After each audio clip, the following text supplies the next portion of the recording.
All right, let's jump right in. Welcome to this explainer. I am super thrilled to have you here today because we are breaking down a highly requested topic. Today, we're looking at the exact two-step method to finally strip off that stubborn midsection fat. And spoiler alert, we're going to look at how to do this without endless hours of hardcore punishing cardio. If you've been grinding away and just not seeing the results you want, this explainer is absolutely going to change how you approach fat loss. I mean, I know we've all felt this. Why does a single slice of pizza seem to turn into an instant belly roll, while belly fat is always the absolute last thing to go? You put in the work, right? You drop some weight, your arms start looking a bit leaner, your face gets noticeably sharper, but the belly, it just stays right there, clinging on like it owns the place. It's incredibly frustrating, but as you'll see today, it's really not because you're lazy, and it is definitely not because you didn't do enough sit-ups. Okay, moving to section 1. The stubborn belly fat trap, and why your belly holds on for dear life. So before we can actually fix the problem, we need to look pretty closely at exactly why your midsection is so incredibly stubborn to begin with. The biological unfairness of it all is honestly kind of staggering. First off, your genetics dictate your fat storage hierarchy. Your body just has its favorite hangouts for fat storage, and for most of us, that end game is the stomach. Secondly, the fat cells in your belly, they literally act like gum stuck on your shoe. They hang on way harder than the fat in your arms or your face. It really doesn't matter how hard you try to scrape it off, it's just stubborn. And finally, poor blood flow. Poor blood flow to the midsection means fat-burning signals barely even reach those cells. So while your biceps are getting veiny and burning fat like crazy, your stomach is just sitting there like it's on vacation mode. But before we get to the actual two-step solution, we've got to clear the air. Because if you want to beat belly fat, you have to know your enemy before you can crush it. Section 2. Busting fitness myths. We're talking spot reduction and endless crunches. Look, our first major hurdle here is the myth of targeted fat loss. This idea that if we just train one specific area, the fat magically melts away right there. Well, the reality is genetic fat loss.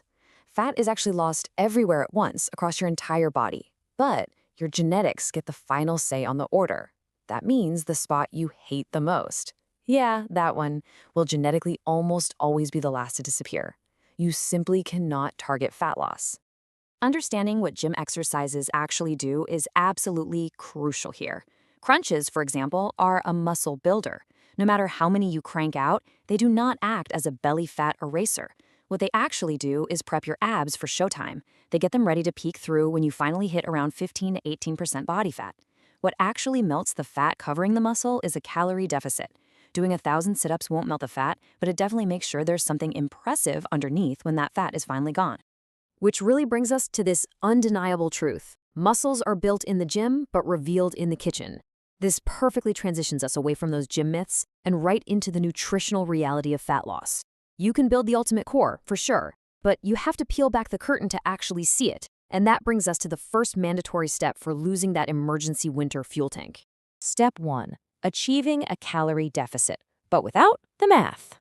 To achieve a deficit, we first need to know our baseline. Maintenance calories is the exact amount of daily calories it takes to keep your weight exactly the same. Eat more, you gain weight. Eat less, you lose weight. Sounds incredibly simple.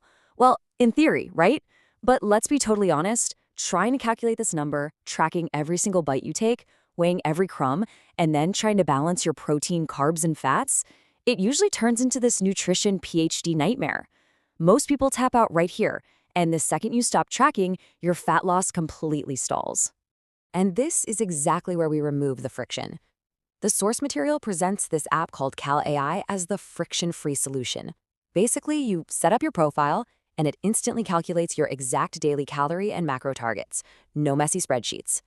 To log a meal, you literally just snap a picture, and it automatically breaks down all the macros for you.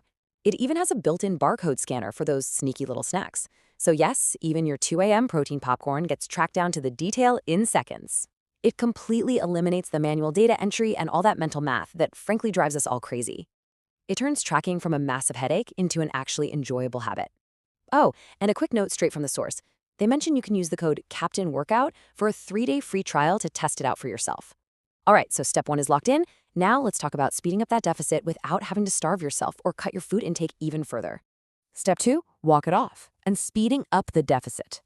Now, this goes against what a lot of the fitness industry pushes. High-intensity cardio sessions, sure, they torch calories on paper.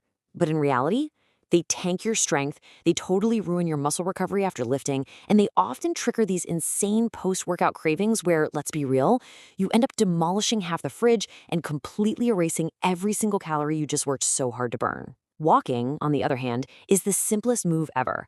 There's no joint pain, it actually promotes better sleep, and it provides free, low-effort calories burned straight from your feet. Your body doesn't care if you burn calories doing burpees until you're dizzy or just taking a stroll. It just cares about consistency. So the magic number we want to aim for is 7,000 to 10,000 steps a day. This is the absolute ultimate hack for consistent low-effort calorie burning. It lowers your cortisol, it doesn't drain your recovery like heavy lifting does, and it's something you can literally do forever without dreading it. And it is incredibly easy to fit this into your day without some massive time commitment. You can walk while calling your gym crush or whoever really. You can park at the farthest spot in the parking lot. Take the stairs instead of the elevator. Or honestly, just head outside to get some fresh air.